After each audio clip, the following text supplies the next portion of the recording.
بسم اللہ الرحمن الرحیم۔ سکینہ کیا ہے اور کہاں نازل ہوتا ہے؟ یہ تو تمہید تھی، اب اس آیت کا ترجمہ کرتا ہوں۔ اللہ تعالیٰ فرماتے ہیں کہ هو الذی انزل السکینۃ فی قلوب المؤمنین۔ اللہ وہ ہے جو اپنے عاشقوں کے دل میں سکینہ اتارتا ہے۔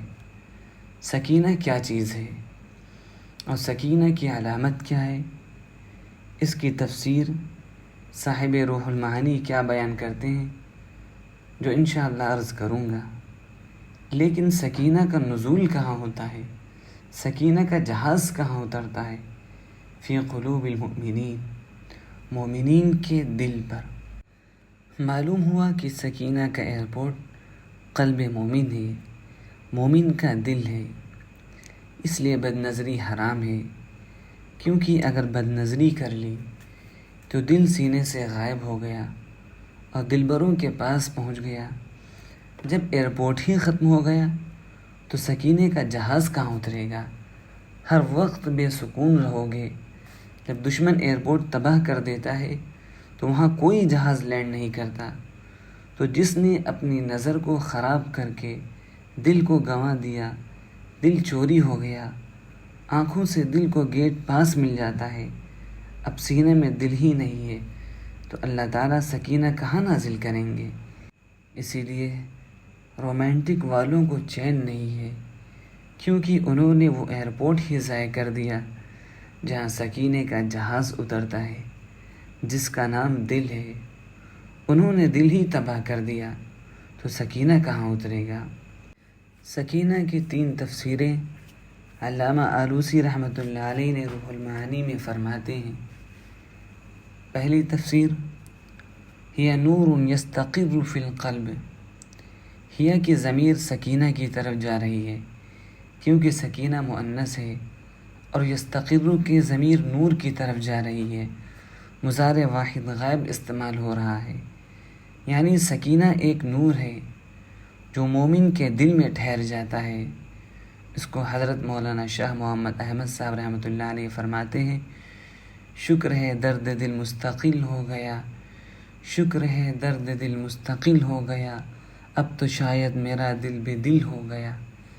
ایسا نہیں ہے کہ مسجد میں وہ نور رہتا ہے اور بازاروں میں ختم ہو جاتا ہے، نہیں، بلکہ بازاروں اور فیکٹریوں میں اور لندن، جرمن، جاپان، ہر جگہ رہتا ہے۔ نور کا قلب میں استقرار ہوتا ہے، یعنی دل میں ٹھہر جاتا ہے۔ روئے زمین پر کہیں بھی ہو وہ نور رہتا ہے۔ خواجہ عزیز الحسن مجذوب رحمۃ اللہ علیہ کیا عجیب شعر فرماتے ہیں، کیا عمدہ شعر فرماتے ہیں۔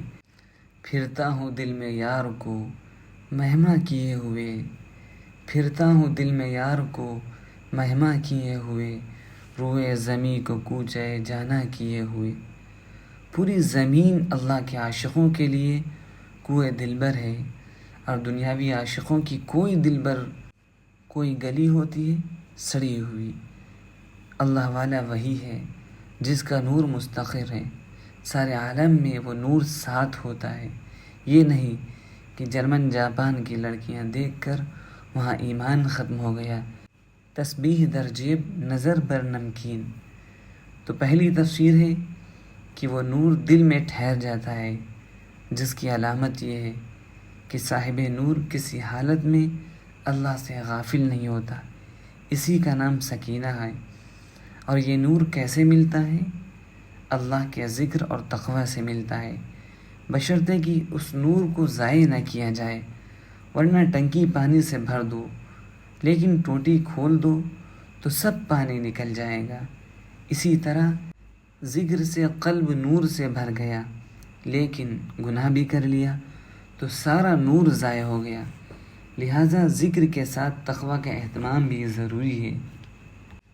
دوسری تفسیر ہے، وَبِهِ يَثْبُتُ عَلَى التَّوَجُّهِ إِلَى الْحَقِّ۔ اس نور کی خاصیت یہ ہے کہ جس دل پر اللہ سکینہ اتارتا ہے، ہر لمحہ حیات، ہر سانس وہ اللہ تعالیٰ کی طرف متوجہ رہتا ہے۔ ایک سانس کو بھی اگر غافل ہونا چاہے تو نہیں ہو سکتا۔ بھلاتا ہوں پھر بھی وہ یاد آ رہے ہیں۔ وَبِهِ يَثْبُتُ عَلَى التَّوَجُّهِ إِلَى الْحَقِّ، بھی کہ ضمیر نور کی طرف جا رہی ہے، یعنی ببرکت هذا النور، اس نور کی برکت سے ہر وقت اس کی توجہ حق تعالی شانہ کی طرف قائم رہتی ہے۔ اور ثبوت کے معنی کیا ہیں؟ ثبوت الشمس بعد تحرکہ، متحرک چیز میں سکون پیدا ہو جائے، اس کا نام ثبوت ہے۔ وَبِهِ يَثْبُتُ عَلَى التَّوَجُّهِ إِلَى الْحَقِّ، حق تعالی شانہ کی طرف اس کی توجہ ہر وقت رہتی ہے، ایک لمحہ بھی اپنے اللہ سے غافل نہیں ہوتا۔ یہی وہ مقام ہے جس کو نسبت کہا جاتا ہے۔ جب نسبت قائم ہوگی تو اب خدا کو نہیں بھول سکتا، اب بھاگنا بھی چاہے تو نہیں بھاگ سکتا۔ نسبت پر حضرت مولانا شاہ محمد احمد صاحب کا عجیب شعر ہے۔ کیسے معلوم ہو کہ یہ شخص ولی اللہ صاحب نسبت ہو چکا؟ فرماتے ہیں، نسبت اسی کا نام ہے، نسبت اسی کا نام، ان کی گلی سے آپ نکلنے نہ پائیے۔ سمجھ لو وہ شخص صاحب نسبت ہو گیا کہ جو بھاگنا بھی چاہے تو اللہ سے بھاگ نہ سکے، ان کو بھلانا بھی چاہے تو بھلا نہ سکے، اس پر قادر ہی نہ ہو کہ ایک سانس اللہ کے بغیر جی سکے۔ اب تیسری تصویر سنیے، یہ علامات ہیں سکینہ کی۔ یتخلص عن الطیش، یعنی ایسے شخص کو بے سکونی اور پریشانی سے نجات مل جاتی ہے، دل ایک دم ٹھنڈا رہتا ہے۔ جب کوئی پریشانی آئی، 2 رکعت پڑھی، اللہ میاں سے رو لیا اور مطمئن ہو گیا۔ آلام روزگار کو آسان بنا دیا، آلام روزگار کو آسان بنا دیا، جو غم ملا اسے غم جانا بنا دیا۔ میرا بھی ایک شعر ہے اردو کا، ہر لمحہ حیات گزارا ہم نے، ہر لمحہ حیات گزارا ہم نے، آپ کے نام کی لذت کا سہارا لے کر۔ اگر اللہ سے تعلق نہ ہو تو کیسے جیتے ہیں لوگ؟ ان کے جینے پر اہل اللہ تعجب کرتے ہیں۔ تو یتخلد عن الطیش، تخلص کے کیا معنی ہیں؟ یعنی خلاصی پا جاتے ہیں بے سکونی سے۔ علامہ آلوسی نے طیش کی تفسیر کی ہے، کالکلب الطائش، جیسے پاگل کتا، لا یقصد فی المشی سمتا واحدا، پاگل کتا ایک سمت کو سیدھا نہیں چلتا، اس طرح چلتا ہے کبھی دائیں کبھی بائیں۔ جب کوئی کتا اسی طرح چلے تو سمجھ لو پاگل ہے، اپنی ٹانگ بچا کر بھاگو۔ تو فرماتے ہیں کہ جس کے دل میں آسمان سے اللہ کا یہ نور نہیں اترتا، وہ پاگل کتے کی طرح رہتا ہے، ہر گیٹ کو جھانکتا ہے، ہر فلیٹ کو دیکھتا ہے، راستہ چلتے ہوئے دائیں بائیں پاگل کتے کی طرح جھانکتا رہتا ہے کہ شاید کوئی نمکین شکل نظر آ جائے، وہ شاید پر عمل کرتا ہے، سکون نہیں ہے۔ میں نے بچپن میں ایک شعر پڑھا تھا جب بالغ بھی نہیں ہوا تھا، اس سے میرے مزاج کا اندازہ آپ کو ہو جائے گا کہ ایک نابالغ بچہ اور اس شعر کو یاد کرے جو اب تک دماغ سے نہیں نکلا۔ وہ شعر کیا ہے؟ نت نیا روز مزہ چکھنے کا لپکا ان کو۔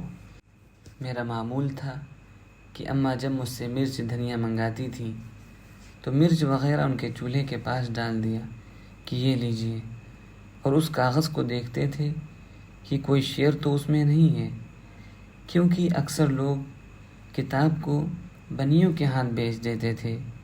تو ایک شعر ایسے ہی مل گیا تھا، نت نیا روز مزہ چکھنے کا لپکا ان کو، در بدر جھانکتے پھرتے ہیں انہیں عار نہیں۔ بے حیا لوگ ایسے ہی رہتے ہیں۔ یہ اس زمانے کا شعر ہے جب اختر بالغ بھی نہیں ہوا تھا، لیکن جب سورج نکلتا ہے تو آسمان پہلے ہی سے سرخ ہو جاتا ہے۔ میرے آسمان پر بھی سرخی آ گئی تھی۔ یعنی ہم ان سب باتوں کو خوب سمجھتے تھے، لہٰذا یہ شعر یاد کر لیا کہ نظر حفاظت کے لیے مفید ہے۔